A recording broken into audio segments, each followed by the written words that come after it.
Evo, dopustite mi da krenemo sa programom, s obzirom da, kao što ste već i vidjeli, a i pretpostavljali, da je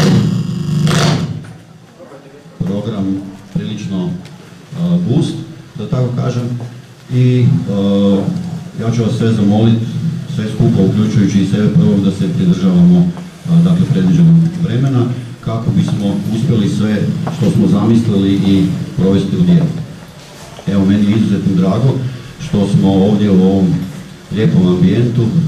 Zahvaljujem se Nastavnom zavodu za javno zdravstvo Splitsko-dalmatinske županije, koji su nam, evo, suradnici i suorganizatori, koji su nam omogućili da dakle, se ovdje okupimo. U programu ste vidjeli da smo, da tako kažem, uklopili u naš redovni sastanak i simpozij Svjetske zdravstvene organizacije pod pokroviteljstvom Svjetske zdravstvene organizacije, dakle, alkohol pod nazivom Alkohol kao javno zdravstveni problem, izazovi i postignuća. I ovdje s nama su, dakle, i dva predstavnika Europskog ureda Svjetske zdravstvene organizacije, gospodin Jans Meller, molio bih da ga pozdravite.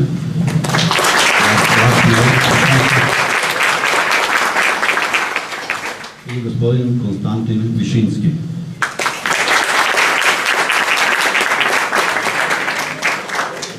So dear Lars Meller, excuse me, and Mr. Višinski, I'm glad and honored for the opportunity for welcome you personally and in the name, of course, of all members of Croatian Epidemiological Society, and I would like to wish to express our gratitude for your contribution at our annual meeting through a symposium about alcohol abuse prevention. I hope you will enjoy in our company here in beautiful Supetar at Brač Island, and once again, thank you for your coming.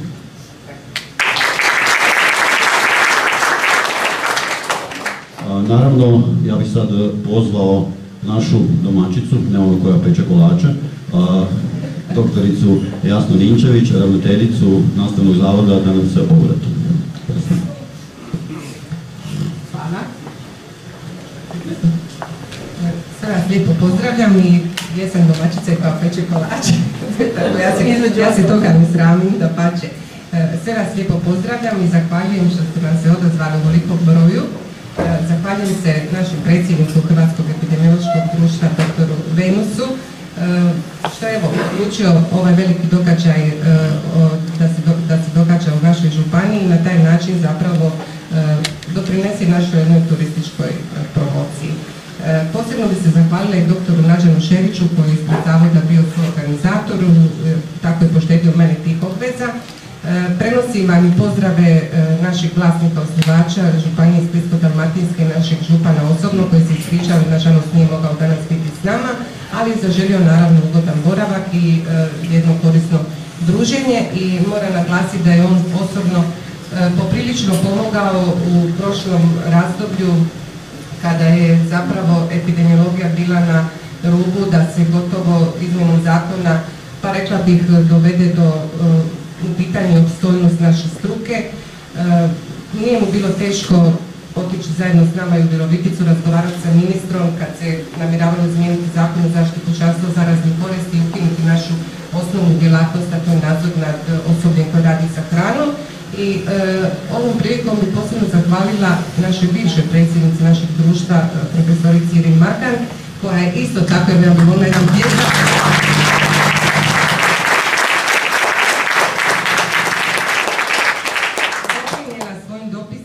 razmišljanjima i svojim stavovima o očuvanju naše epidemiološke struke. I ovaj simpozij danas, ja mislim da će isto tako pokazati koliko smo mi zapravo važna karika u cijelom sustavu zdravstva, posebice javnog zdravstva, a ja se nadam da će buduće vrijeme pokazati možda i još veću važnost koju do sada nismo možda čak nekada ni sami sebi bili spremni priznati i nekakve obaveze preuzeti veće nego što nam je ovaj zakon do sada omogućavao.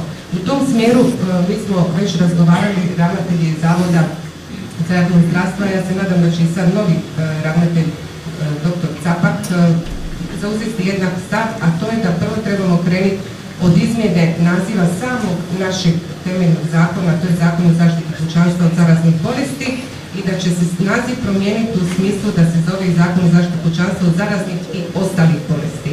Jer više ne možemo bazirati epidemiologiju na nadzoru nad samo nad zaraznim bolestima, jer one epidemije koje nam se sad događaju su više iz područja nezaraznih bolesti.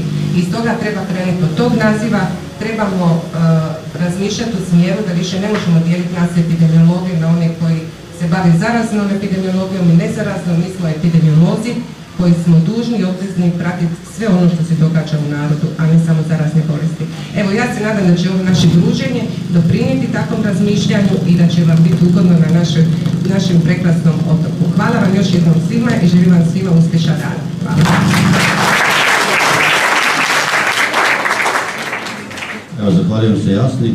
U tom smjeru okrupnjivanja ili nedijeljenja zaraznih i nezaraznih bolesti, evo ja sam najbolji primjer, s obzirom da evo kao predsjedniku društva mi je pripala čast i odgovornost da sa prvim predavanjem zikom krenem, dakle, nešto iz akutne zarazne tematike, a u popodnevnom simpoziju ću pričati nešto o ulozi Zavoda za javno zdravstvo u suzbijanju alkoholizma. Pa evo, epidemiolog opće prakse, što bi se reklo. Ja sam se također htio zahvaliti, sad već mogu reći i prijatelju, Nađanu Šeriću, s kojim sam se ovih nekoliko dana ili tjedana više puta čuo nego sa vlastitom suprugom, ali naravno nikako ne smijemo zaboraviti i njegove suradnice, gospođu Grozdanu i Josipu, pa bih molio jedan veliki pljesak.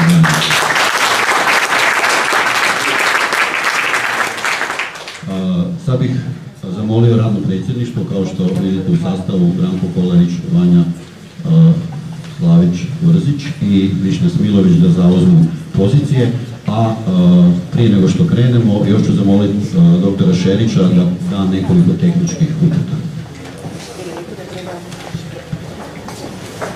Evo, da vas pozdravim ja i s moje strane.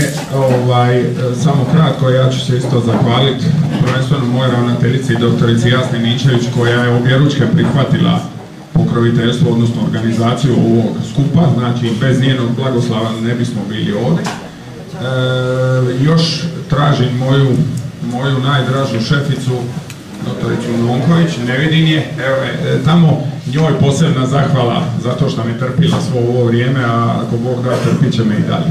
I posebno zahvala primariusu Venusu, jer smo mi zapravo zajednički sudjelovali u ovome, tako da smo praktički zajedno i oni u svojstvu su organizatora. Hvala vam. Samo još par tehničkih stvari. Molit ću vas za ovaj izlet koji planiramo za sutra. Znači, prva je varijanta pustinja Blaca, međutim nisam siguran da će nam se nebo smilovati, imamo rezervnu varijantu. Rezervna varijanta će biti žir po čitavom Braču sa posjetom Kamenoklesarskoj školi, to je vrlo interesantno, to ćemo odlučiti tijekom današnjeg dana, a obavezno u oba slučaja posjećujemo i jedan obnovljeni muzej ulja u Škripu, to će biti vrlo interesantno. Samo bih vas molio, s obzirom da su mi kolegice na Infopultu rekle da ste neki se upisali sa upitnikom za taj izlet i ručak koji će biti iza toga negdje, računajte, oko 3 sata, ali vaše je samo da u 10 sati budete ispred hotela i da se ukrcate u autobuse. Da li ne morate misliti, samo ću vas moliti ko nije siguran ili nešto da se odluči još u ovih pola sata i da samo tamo onaj upitnik pretvori u plus, tako da imam točan broj. Eto, toliko od mene, primarius Venus. Hvala vam. Pardon, još jednu stvar. Gospođe Josipa Adas i Grozdana Tavra, dvi moje inženjerke, dvi moje cure, ovo nije floskula, ja znam najbolje koliko su se pomoćile i potrudile, da ne govorim jučer, neću ni govoriti do koliko smo radili da bismo sredili ovo, ali ja sam vodio, ali onaj glavni dio posla su izvukle one, prema tome hvala im još jednom.